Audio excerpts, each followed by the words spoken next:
Hello everyone, this is Manoj and welcome back once again to my brand new series of React.js. In today's video, I will talk about React.js state. What is state in React.js? So basically, the state is a built-in React object that is used to contain data or information about the component. A component state can change over time, but whenever it changes, the component re-rendered. The change in the state can happen as a response to user action or system generated events, and these changes determine the behavior of the component and how it will render. As I said, the state can be modified based on user action or network changes, but every time the state of an object changes, React re-renders the component to the browser. The state object is initialized in the constructor, and the state object can store as many as properties. We can change the state using setState method.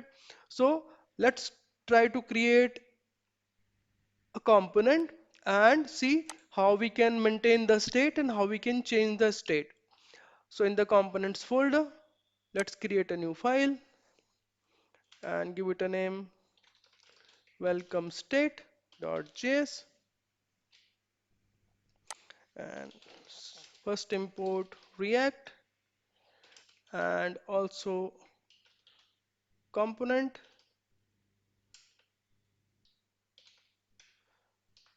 and I'm going to create a class component. So class, the class name welcome state, and this will extends our component class which I just imported from React package. And now let's create a constructor, and now let's call the super method, and after that let's declare a state. So how to declare a state? This dot state is equal to, here in this object we can create as many as properties we want, but as of now I'm only going to create a single property called message, and here the value of this message. So let's say hello devs, and after the constructor let's use a render method which will give us the HTML. So inside this render, simply return a div,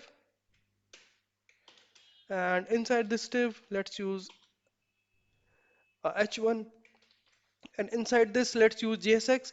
In my previous video I have already discussed about JSX, so if you want to display something in HTML which is coming from your component, so you can use JSX. So inside this curly braces we can simply use this dot state dot, you can see the intelligence, this message property is coming from the state. So let's use this, and finally export default welcome state, save. So this is our class component. Let's go back to app.js and let's import this one first. So import welcome state from component welcome state, and copy this component, and let me comment this and use this here, welcome state, save. Go to browser, you see hello devs, this string is coming from our state. If you see here, now this is how we can use our state in our class component. Now let's talk about the set state, how we can change the state of a component. So after this let's use a button and give it a name update message, save. See, we have update message button over here, and let's create a event handler. So change message, and inside this event handler, let's call this dot set state method. If you see here again, this dot set state, you see set state, this will take any value and the callback. So double click on it, and now we can pass the properties. So I'm going to use the same property, which is a message, and let's change the value of this. Hello devs,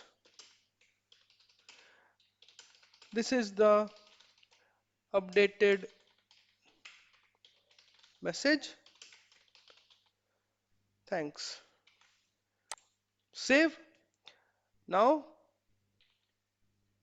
nothing is happening because we didn't register this event handler with this button. So now let's create an on click event. So on click and use this change message. So how we can use or integrate that event handler in class component using this keyword. So this dot change message, save, go back to browser. If I click on this button, you see hello devs, this is the updated message, thanks. Let me refresh the component again. On the initial load, it is taking this message from our constructor, which is the initial state. So this is the initial state and the value is hello devs, which is coming here. Perfect. When I click on this update button, it will trigger a event and it will come here, and this will change our hello devs to hello devs. This is the updated message. So this one. So this is how we can use state, and this is how we can update our state in class component. We can also maintain state, and we can change the state in functional component using hooks that I will cover in my hook series. All right. So this is about today's video. In my next video, I will discuss and talk about destructuring props and state. So I'll see you in the next one. Thanks for watching. Take care. Bye bye.